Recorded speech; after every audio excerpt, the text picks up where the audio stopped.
Semalam kita berada pada permulaan kisah daripada Perang Uhud. Perang Uhud yang berlaku pada tahun 3 Hijrah. Sibuk tuan-tuan Nabi SAW. Tahun 2 Perang Badar, tahun 3 Perang Uhud. Sibuk. Belum sempat nak susunkan belanjawan dan sebagainya, kena berperang. Dengan syariat lagi turun, mana nak ajar hukum lagi, nak dakwah lagi, sibuk urusan Nabi SAW.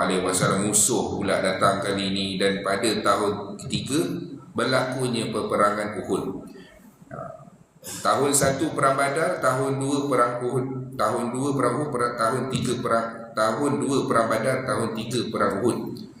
Dalam pada antara tahun tu ada juga berlakunya perang-perang kecil. Cuma pengarang kitab kita, Syekh Safiur Rahman Al-Mubarakfuri, dia letakkanlah Perang Uhud ni. Kita kalau Uhud pun tak tahu tuan-tuan, pelik lah tu. Tanya Perang Uhud, kata perang apa dekat mana tu? Bosnia ke? Itu masalah besar lah tuan-tuan. Kalau Perang Uhud pun kita tak ada idea berkenaan dengan sirah tersebut. Jadi bila dah Nabi SAW tahu, semalam kita dah tengok dah, Nabi cadangkan, Nabi bermesyuarat, Nabi kata kita bertahan daripada dalam. Dan sahabat yang tidak menyertai Badar kata, ya Rasulullah, kita keluar medan pertempuran yang sebenar.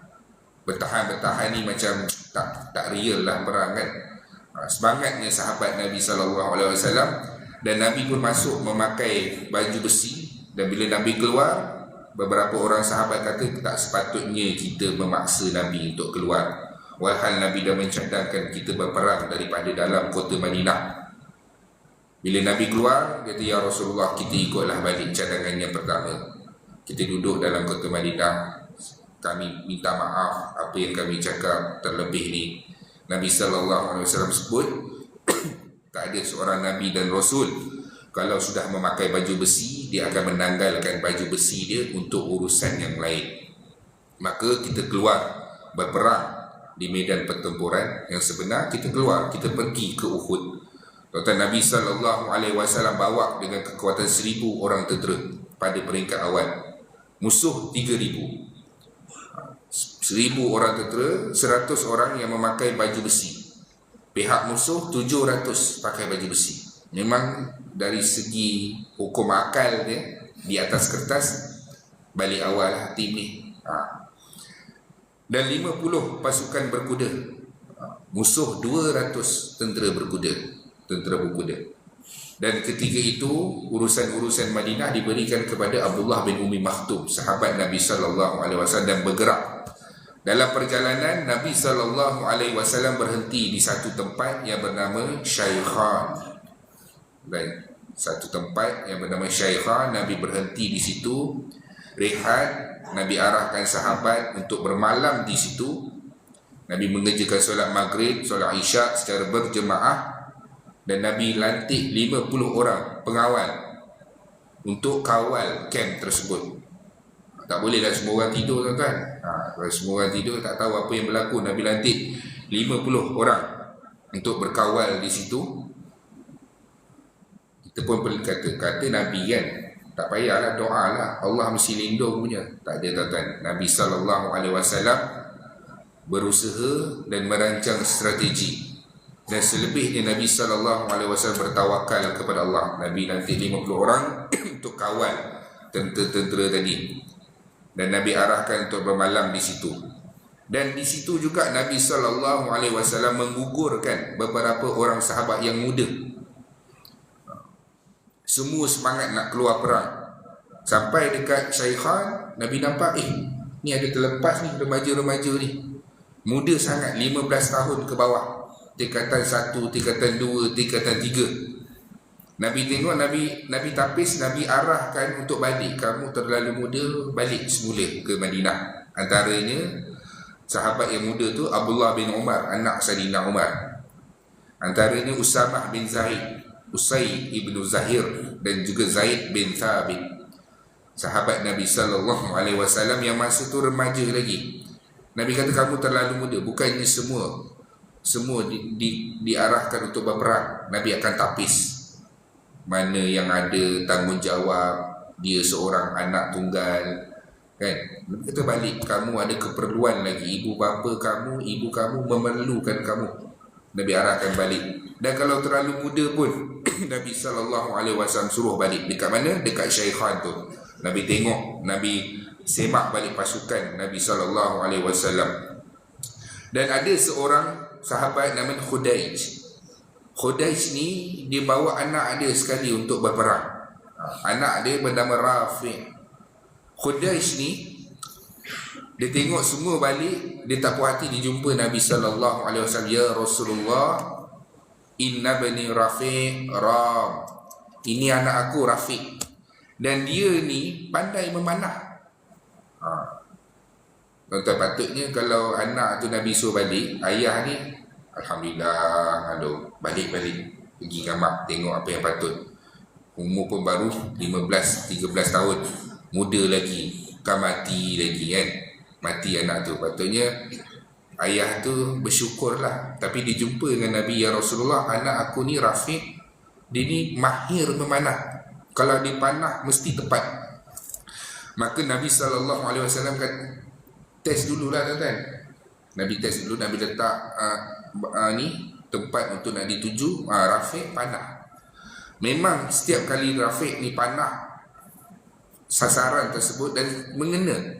Maka Nabi SAW bagi tahu kepada Rafiq, kamu seorang yang hebat dan kamu dibenarkan untuk berada dalam pasukan Islam. Tuan-tuan, bila Nabi dah bagi seorang, yang lain tu kan, macam apa ni lah, kita bagi anak kita keluar dengan kawan dia minggu lepas, Alung boleh, Angah pun nak juga, gitu. Jadi bila tengok Rafiq lepas, bila Nabi, orang lain semua nampak, yang lain semua jadi tak puas hati. Antara yang datang semula kepada Nabi SAW, nama dia Samurah bin Jundub. Samurah bin Jundub, dia kata apa? Ya Rasulullah, ajasta Rafi'an. Ya Rasulullah, aku dengar kamu bawa Rafiq masuk untuk perang. Aku sama umur dengan dia, aku sebaya dengan dia, dan aku lebih kuat daripada dia. Kan? Aku lebih kuat daripada dia.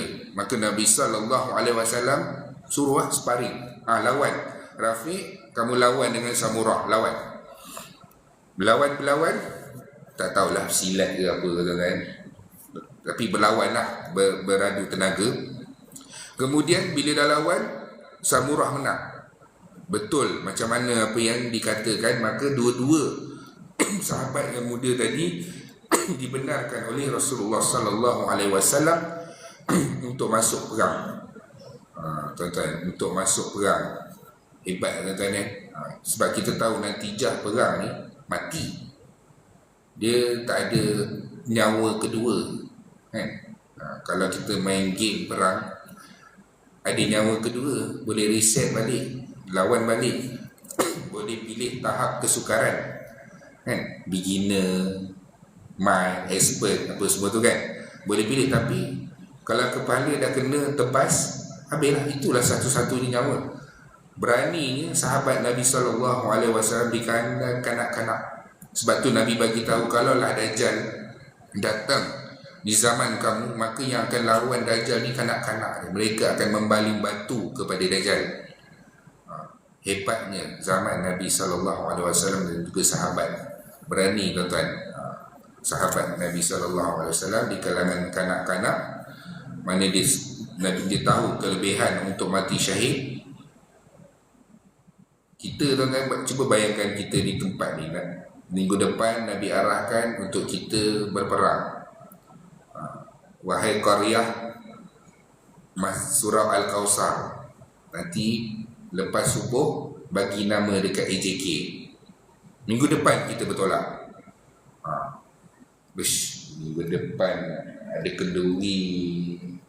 Maklum buat kenduri nak pergi umrah, kan tak datang pula, apa pula kata maklum kan? Kita berbagi-bagi. Tuan-tuan tanya dalam hati masing-masing, agak-agak boleh ke? Agak-agak boleh ke? Termasuklah dengan yang bercakap sekali. Kita tak tahu. Dalam hati mungkin kita kata ya kan? Kemah kita jawab. Tapi bila berlaku di hadapan kita, hanya Allah sahajalah yang tahu kebenaran dia. Tapi kita azam lah tuan-tuan, walaupun tak ada pun, tapi kita azam insyaAllah bersama dengan pasukan Islam. Kenalah.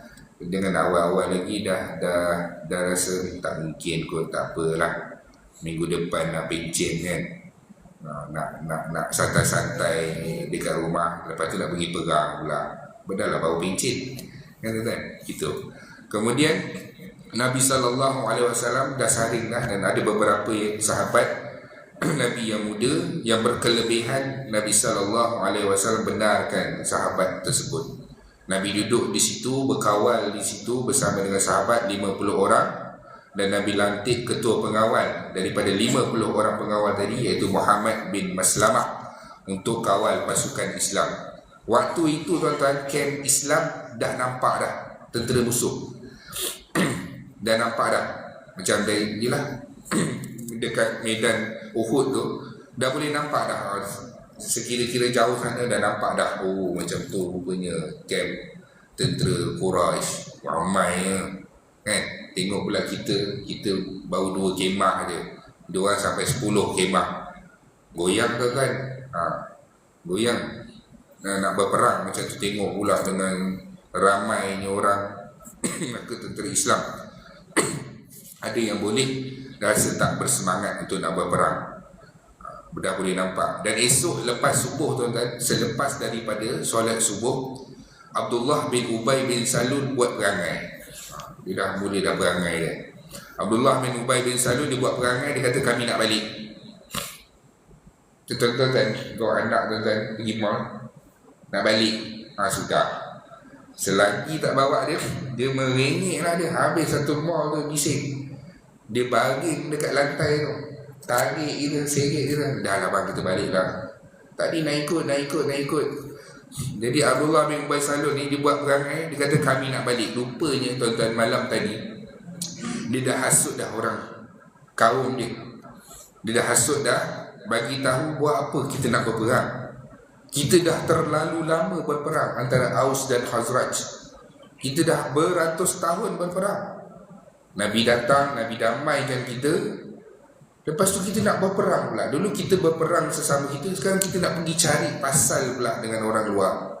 Nampak tak? Dia masukkan virus tu. Dia bagi tahu buat apa kita nak berperang dan bermati-matian. Walhal Muhammad yang bermusuh dengan mereka, bukan kita yang bermusuh dengan Mekah.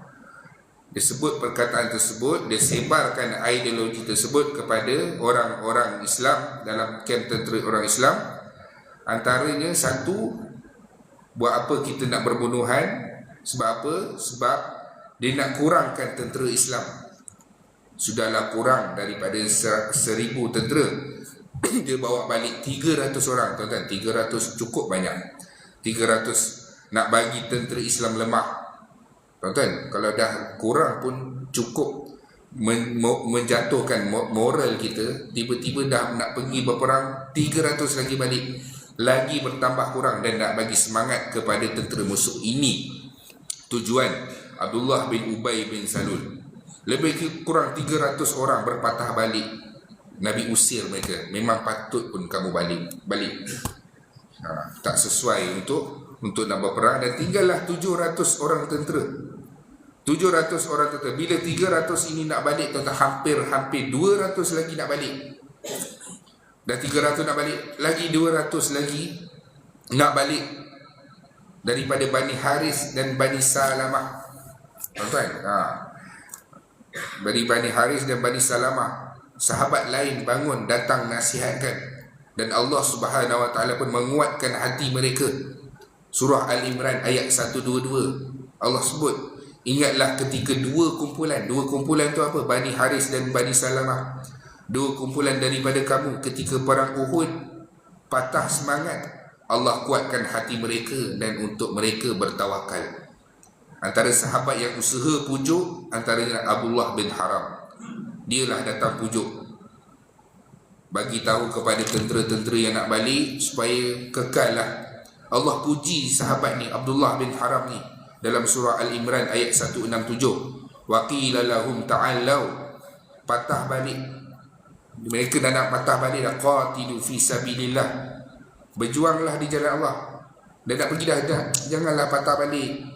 Mari kita berjuang di jalan Allah. Awin fa'u, ketika kamu, kalau kamu tak nak berperang, tak apa, kamu bertahan, biar orang lain yang pergi bertempur, kamu duduk di posisi pertahanan.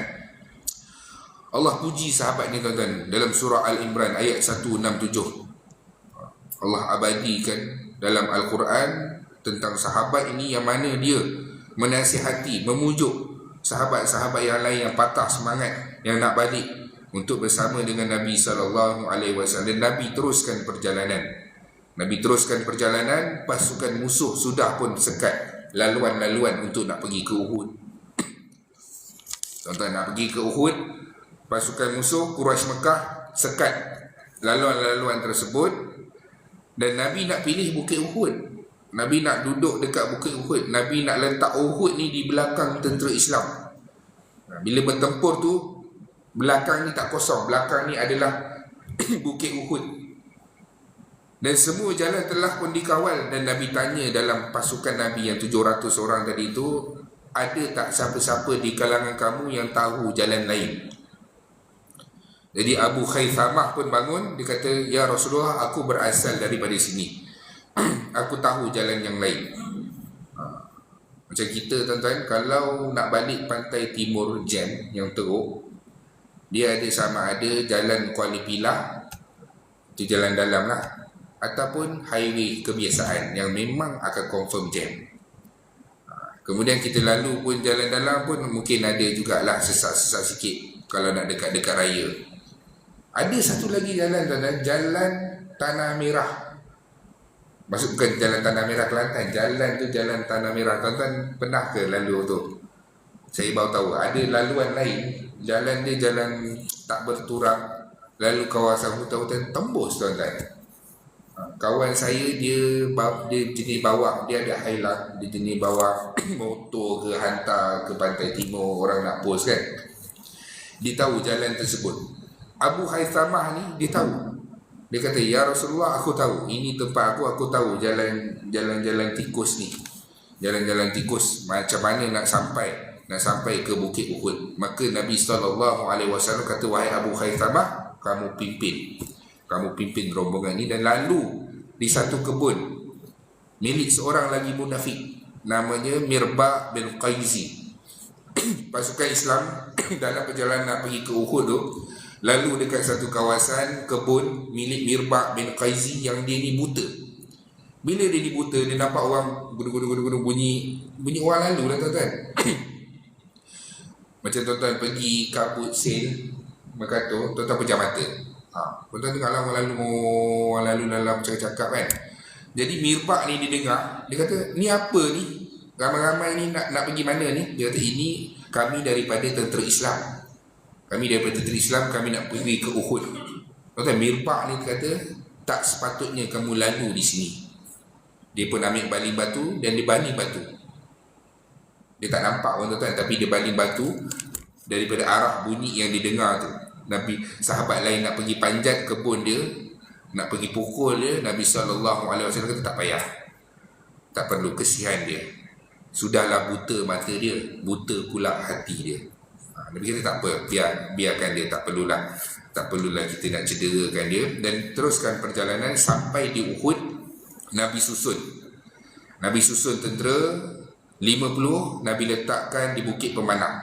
Tentera pemanah, Bukit Pemanah ni tuan-tuan. Bukit Pemanah ni kalau ziarah Uhud, orang akan pergi panjat.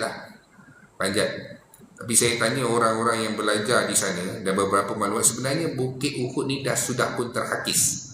Bukit Pemanah tu, Jabal Rumah tu, sudah pun terhakis. Dan sebenarnya dia berada di sebelah daripada bukit yang orang panjat selalu tu. Ini bukan penemuan saya kan? Ni orang yang di sana bagi tahu. Sebab yelah tuan-tuan, Arab ni kadang-kadang dia sembang juga. Kita tak boleh percayalah 100%, tuan-tuan, bangsa Arab ni. Sebab itulah banyak Nabi diutuskan untuk bangsa Arab, nak menguruskan bangsa Arab ni. Dan rupanya bukit yang sebenarnya adalah di sebelah yang kita duduk panjat ramai-ramai itu. Sebab apa? Sebab dia dah terhakis dimakan zaman. Nabi letakkan 50 orang tentera pemanah di situ. 50 orang tentera pemanah Nabi SAW letak, dan Nabi susun. Nabi letak 2 barisan tentera. Ni bukan main perang-perang tuan-tuan. Dah kata Nabi mesti menang punya. Tak, Nabi susun. Nabi letak 2 barisan, Muhajirin dan Ansar, dan 2 orang yang memakai baju besi, Sa'ad bin Mu'az dan Sa'ad bin Ubadah. Nabi letakkan di barisan hadapan. Nabi pesan kepada tentera Bukit Pemanah, apa-apa jangan turun. Seolah-olah Nabi digambarkan. Nabi dapat gambaran peperangan ini nanti akan ada orang cuba tawan Bukit Pemanah ini. Sebab itulah benteng pertahanan Nabi. Dalam keadaan tentera yang sangat sedikit, jadi tentera pemanah inilah yang memberikan sokongan kepada tentera pejalan kaki di bawah. Sebab tu tuan-tuan, dalam peperangan ni wakil daripada pihak musuh, antaranya Khalid Al-Walid dan juga Ikrimah bin Abu Jahal yang memimpin pasukan tentera berkuda. Mereka menunggu-nunggu nak tawan Bukit Pemanah ni. 200 tentera berkuda mereka nak tawan Bukit Pemanah. 50 cukup dah tuan-tuan. Satu orang tarik panah, 50 pam lepas, tinggal 100 lagi. Sekali lagi tarik, pam lepas. Nisbah tu tak dapat nak menandingi Bukit Pemanah. Jadi Khalid Al-Walid dengan Ikrimah bin Abu Jahal memang menunggu-nunggu untuk naik ke belakang untuk nak tawan Bukit Pemanah tersebut. Nabi SAW jangan. Kalau kamu nampak tentera musuh dah lari, meninggalkan barang-barang mereka, harta rampasan perang, jangan kamu turun ikut untuk kutip harta rampasan perang. Dan kalau kami kalah sekalipun, sehingga badan dan tubuh kami, jenazah kami dimakan oleh burung-burung, tak perlu kamu buat apa-apa, tetap kekal di atas Bukit Pemanah. Itu pesan Nabi SAW. Kalau nak ikutkan dah tentera pun dah keluar, dah lari, dah apa lagi tu tuan, tunggu kat atas tu kan. Pergilah bawah kutip harta rampasan perang tadi. Nabi pesan dengan pesanan begitu. Abdullah bin Jubair lah yang mengetahui tentera pemanah di atas.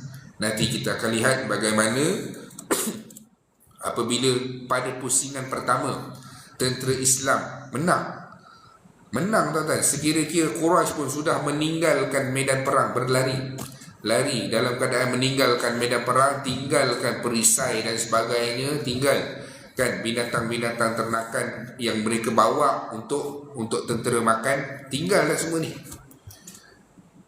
Jadi tentera pemanah yang dekat atas ni kata, ni dah menang dah, apa lagi, jomlah kita turun. Abdullah bin Jubair nasihatkan sahabat, jangan. Tadi Nabi dah pesan dah, tak boleh turun, menang ke kalah ke, sampailah Nabi sendiri yang suruh turun. Sahabat kata tak apalah. Sebahagian sahabat, hampir separuh daripada mereka turun untuk mendapatkan harta rampasan perang tadi. Tuan-tuan, bila nampak keadaan yang begitu, Ikrimah bin Abu Jahal dan juga Khalid Al-Walid yang menunggu-nunggu peluang terbaik untuk nak menawan Bukit Pemanah tersebut. Tuan-tuan, bila dah ramai yang turun, naik tentera ni daripada belakang, pusing naik ke atas Bukit Pemanah, maka dapat ditawan, keseluruhannya mati. Termasuklah Abdullah bin Jubair pun mati syahid di atas Bukit Pemanah tersebut. Tuan-tuan, bila dah Bukit Pemanah ini kawan, ni Bukit Pemanah di sini, tentera Islam di sini, tentera musuh kat sini, tentera musuh dah lari dah. Yang dekat atas ni jerit, dia kata patah balik kan. Begitulah kot dia jerit, patah balik. Jadi yang patah balik ni Hindun pun ada, dia kata patah balik. Sebab apa? Ikrimah dengan Abu Jahal dah dapat tawan ni. Tuan-tuan, bila dah patah balik, yang sini pun datang, tentera berkuda pun ada kat sini, tentera Islam di tengah-tengah. Ambillah tuan-tuan, mana berkecamuk dalam scene tersebut. Itulah satu-satunya keadaan di mana Nabi SAW hampir mati. Dan ketika itulah serangan ditumpukan kepada satu batang tubuh iaitu Muhammad bin Abdullah sallallahu alaihi wasallam. Semua serangan panah orang akan target kepada Nabi sallallahu alaihi wasallam. Macam orang main chess kan, kita mesti attack king dulu. King habislah semuanya. Jadi serangan ditupukan kepada Nabi sallallahu alaihi wasallam, dan ketika itulah tuan-tuan, antara sahabat yang lihat bagaimana Nabi sallallahu alaihi wasallam berdarah tubuh badannya daripada atas sampailah bawah, dan ramai yang menyebutkan Muhammad telah pun mati syahid bila tak nampak Nabi sallallahu alaihi wasallam dalam peperangan tersebut, dalam medan pertempuran tersebut. Ramailah sahabat yang patah semangat, meletakkan senjata seolah-olah tidak mahu berperang, dan bangun seorang sahabat bagi tahu kalau Muhammad mati sekalipun, Tuhan Muhammad tidak akan pernah mati dan kekal selama-lamanya. Berjuanglah di atas jalan Muhammad dan matilah seperti mana matinya Muhammad. Baru sahabat semangat balik untuk berperang. Nanti tuan-tuan, insya-Allah kita akan sambung. Kita akan tengok apa yang berlaku selepas daripada peristiwa kritikal itu. Musuh datang di arah depan dan juga arah belakang. Kita akan tengok beberapa orang sahabat yang mempertahankan Nabi sallallahu alaihi wasallam, antaranya Talha bin Ubaidillah, Sa'ad bin Abi Waqqas, sahabat yang awal tuan-tuan. Kan tengah kelam kabut tu, mana sempat nak pergi nak pertahankan Nabi diri sendiri lagi. Dan antara sahabat yang awal mempertahankan Nabi, membuat perisai kepada Nabi, Sa'ad bin Abi Waqqas dan juga Talha bin Ubaidillah. Dan barulah beberapa orang sahabat, ialah sambil bertempur tuan, mereka mendekati ke arah badan Nabi sallallahu alaihi wasallam untuk mempertahankan Nabi. Dan banyak kisah yang menarik dalam scene tersebut. Semuanya itu kita akan tengok pada pertemuan yang akan datang. Wallahu alam. Sekadar itu dulu. Yang baik datang daripada Allah, yang lemah adalah kelemahan saya sendiri sebab daripada kita membaca sirah. Moga-moga Allah Subhanahu wa taala menghimpunkan kita di mahsyar nanti bersama dengan Nabi sallallahu alaihi wasallam. A'udzubillahi minasyaitonir rajim. Bismillahirrahmanirrahim. Alhamdulillahirabbil alamin. Wassalatu wassalamu ala asyrafil anbiya'i wal mursalin wa ala alihi washabbihi ajma'in. Ya Allah, ya Tuhan kami, ampunkanlah dosa-dosa kami, dosa kedua ibu bapa kami, dosa ahli keluarga kami, dosa rakan-rakan kami. Ya Allah, ya Tuhan kami, bantulah kami dalam mentaati perintah-Mu, bantulah kami dalam meninggalkan segala larangan-Mu.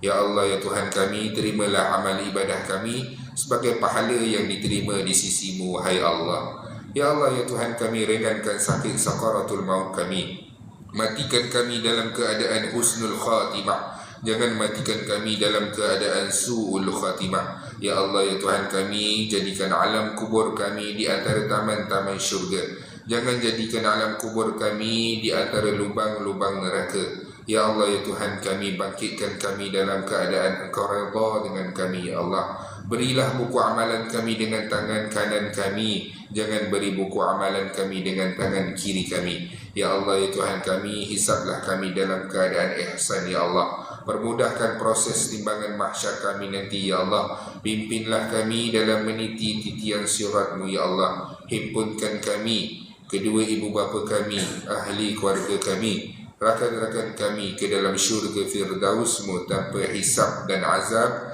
dan jauhkanlah kami daripada azab api neraka Jahannam. Rabbana atina fid dunya hasanah wa fil akhirati hasanah wa qina adzaban nar. Wa sallallahu ala sayyidina Muhammad wa ala alihi wa sahbihi wa sallam. Walhamdulillahi rabbil alamin. Tabarakallah.